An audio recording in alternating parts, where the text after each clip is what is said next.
All right. I got up early this morning just to crank one more video out this week before I got real busy. Hope you guys enjoy it. All right, here we go. I'm gonna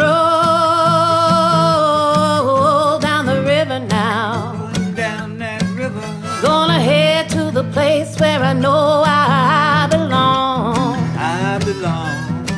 I'm gonna see my heart beating with the freedom of the love of the home that I know is where I'm from. Here's one of these old news articles that I do every once in a while. This was sent to me by Mr. Roper a couple of months ago.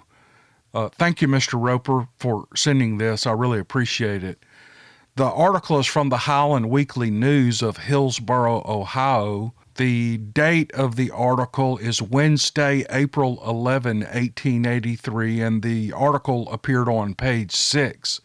The title of the article is The Kentucky Wildman. Among the passengers the other night bound for New York from the west on the day express was a wild man who occupied a seat in smoking car number 153. He was accompanied by James Harvey and Raymond Boyd, his captors, both of whom belong in Paducah, Kentucky. They had 3 second-class tickets to New York, which privileged them to 3 seats in the smoking car of any first-class train. When the day express arrived at the Broad Street station at 8 o'clock, James Harvey ran down the platform into the restaurant and purchased a box of sardines and some sandwiches for the wild man's supper. His companion remained in the smoker in charge of the wild man. He, the wild man, was dressed in citizen's dress and wore big cloth shoes. His hair reaches nearly to his waist and falls over his shoulders, completely covering his back. His beard is long and thick, while his eyebrows are much heavier than those of an ordinary human being. There is nothing imbecilic in the wild man's manners or actions. He cannot talk and seldom makes any sound whatever except a low growl like a leopard. His actions are as much like those of the hyena of the zoological garden. Raymond Boyd, who seemed to have perfect control over the wild man, said his body is covered with coarse brown hair as thick as the hair on a horse's hide. The palms of his hands looked like paws of a bear, and his fingernails, which were over an inch long, resembled the claws of an eagle. He was first seen in Paducah County 13 years ago and was known as Mam the Hermit because whenever anyone accosted him, all he would say was, "Mum's the word." He lived in an old pine hut in the woods for about 5 years and was seldom seen by anyone. Finally, he abandoned the hut and took up his abode in a cave under a ledge of rocks known as Lizard Rock. A little over 6 years ago, 2 or 3 citizens of Paducah County, while out hunting, saw him running into his cave without a stitch of clothing on him. 3 years ago, it was discovered that a thick coat of hair had grown all over his body. Boyd and Harvey built a man-trap for him, and it took over 3 days before he entered it.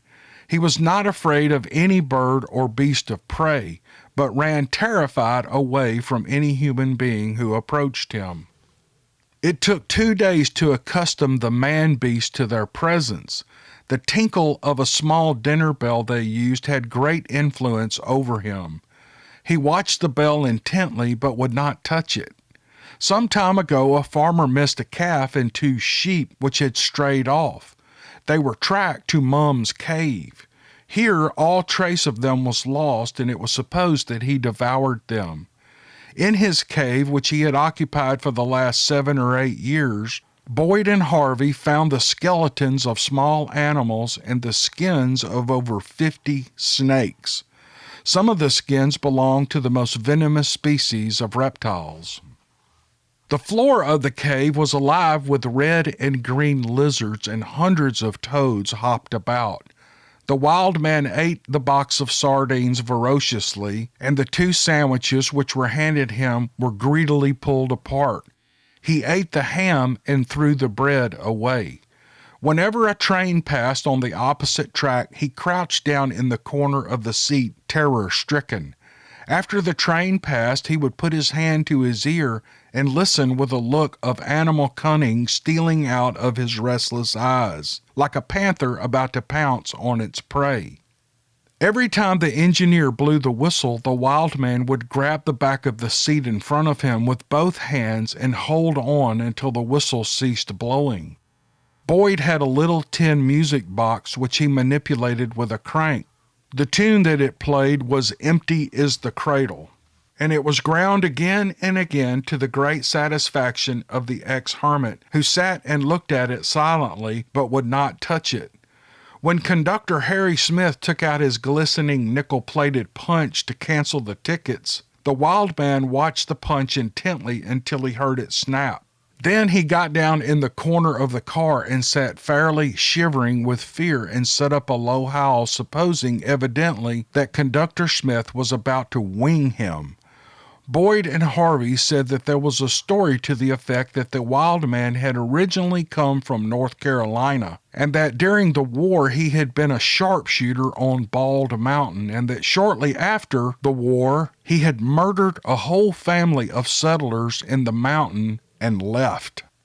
Both Boyd and Harvey appear like shrewd fellows, and they expect to make a fortune out of their prize.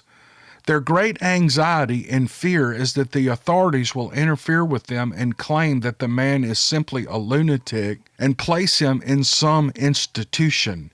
They had the snakeskins in a box in a baggage car, together with some other curiosities found in the cave. Boyd said that the wild man will not touch anything but fruit and meat, which he eats ravenously, and much the same as wild beast. Cigar smoke bothered him a good deal, and he kept driving it away from him with his clawed hands. When the train arrived in Jersey City, the men took a carriage and said they were going to take the New Haven night boat from the foot of Peak Slip and avoid a daylight crowd in New York. And that's the end of the article. I don't know what to make of that, but it's real interesting. I don't know how much back in 1883 was tabloid type journalism. I'm sure if I did a little bit of studying, I could find out. But this sounds a little like a tabloid type thing, like the National Enquirer. But at any rate, it's real interesting, and it could very possibly be true. So I hope you guys enjoyed that. Here's an email from a man in Louisiana about a turkey hunt in Arkansas. He wants to stay anonymous, and here's what he writes. I was 15 at the time of this encounter. I'm 28 years old now. My dad and I would travel to Arkansas and turkey hunt for a week or two during the spring.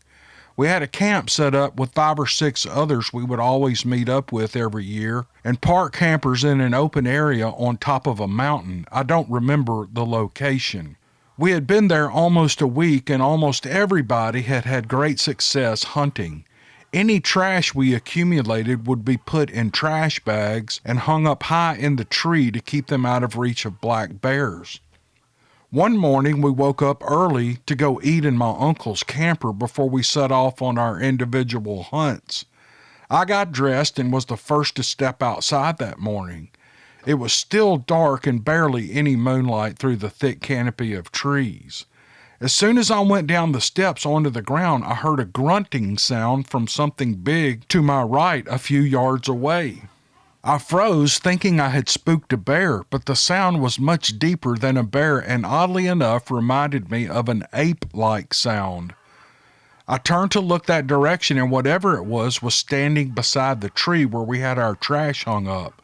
I could only see a dark mass there, and within a second or two, it grunted once more and took off sprinting up the ridge away from camp. My dad walked outside by this time, and we could hear this thing running and tearing up any and everything in its path. We stood there in silence for a long time, listening to this beast crash its way up the mountain, and then it was gone. My dad asked me what it was, and I told him I think it was a bear. I had no idea how to rationalize the shape I saw in the dark, or the size, or the noises I heard before it ran off. I didn't think there was anything that big in the woods of Arkansas, but after thinking about it for a few years, it was much bigger than a black bear. I recently brought this story up to my dad for the first time, and I told him I really wasn't sure what I had seen. It turns out that one of the guys we would camp with there had had 2 encounters himself and has even been interviewed by the BFRO. I wish I had more details to give, but I honestly have no other explanation as to what this could have been. I don't know if you'll find this interesting enough for your channel, but I just figured I'd put it out there. Brother, thanks for sending that. Yes, it's interesting. They're all interesting. I love them all. We all love them all. And this was good. I've spent years camping in campers and tents and big fifth wheels and pop-ups and stuff like that all my life. I don't camp much anymore. But that moment when you walk out of the camper or the tent or whatever you've been staying in and it's still dark and you step out into the cold morning or even a summer morning, that first assessment of everything around you is always, it's not spooky, but it's just, there's something, you always check, you always look around, you look at everything, you make sure there's not some monster standing there close to the camper. I don't know what it is, but I've always been that way since a kid. And so I know exactly what you're talking about. You step out and you're looking around, you hear this grunt, then this big figure standing beside a tree and it crashes up the mountain for 5 minutes. I mean, good grief. Not many people experience that. But anyway, I thought it was a great story and I really appreciate you sending it. It was a good one. Here's an email from Donald from Middle Tennessee. I got this a little less than a year ago. Here's what he writes. I was raised in a very rural area of southeastern Middle Tennessee on the Cumberland Plateau. The area, like much of Appalachia, was a mining community. The coal mines were the main employer in the town and the center of the community. The mines closed back in the late 80s and things were never the same. The younger people who live here now would not have recognized the place back in the 70s. We had train depots, a walk-in theater, and a drive-in theater. None of these are around today. I want to share a story with you which happened all the way back in the early 70s. I had aunts, uncles, and cousins who were several years older than me, and had 2 aunts in particular who were identical twins. They and a couple of our female cousins went to the drive-in theater to see a movie one summer on a Friday night. Back in those days, there were no all-night gas stations or convenience stores, so after about 7 p.m., everything was closed. On this particular night, the 4 girls were coming home from the movies around 11 p.m., and just before they got home, the car ran out of gas. Fortunately, the area where they ran out of gas was a quarter mile from our uncle's house, so they decided to walk up there and stay the night and go out in the morning and get some gas. Where this uncle lived was near a place commonly called the Big Mines. This mine had shut down back in the 30s, but people would often go up there to ride motorcycles and 4-wheel drives. There was a landfill near there where everyone took their trash. At the landfill was a small cave, which always had a horrible odor, even worse than the smell of garbage. No one ever went into the cave. In fact, no one ever went near it. On this night, the girls started walking down the long dirt road in the moonlight. There were no streetlights in the area in those days and very few houses. After they had gone just a little way down the road, one of my aunts remembered that she had left her purse in the car and she ran back to get it. She got to the car, reached in, got her purse, and started walking back to meet the other girls. As she was walking towards them, they started screaming, "Run, run, it's after you." She thought they were messing with her, so she stopped and looked at them sarcastically. As they continued to scream at her, she felt as though something was behind her. She looked over her shoulder, and there a few feet behind her was a large, white, ape-like creature standing there with its arms stretched out towards her. She began to scream and run as fast as she could. The creature followed behind them as they ran. The screaming and yelling woke my uncle and his sons, and they came to the front yard with their guns in hand. When my uncle turned on the porch light, the creature stopped and tried to shield its face from the light with its arms.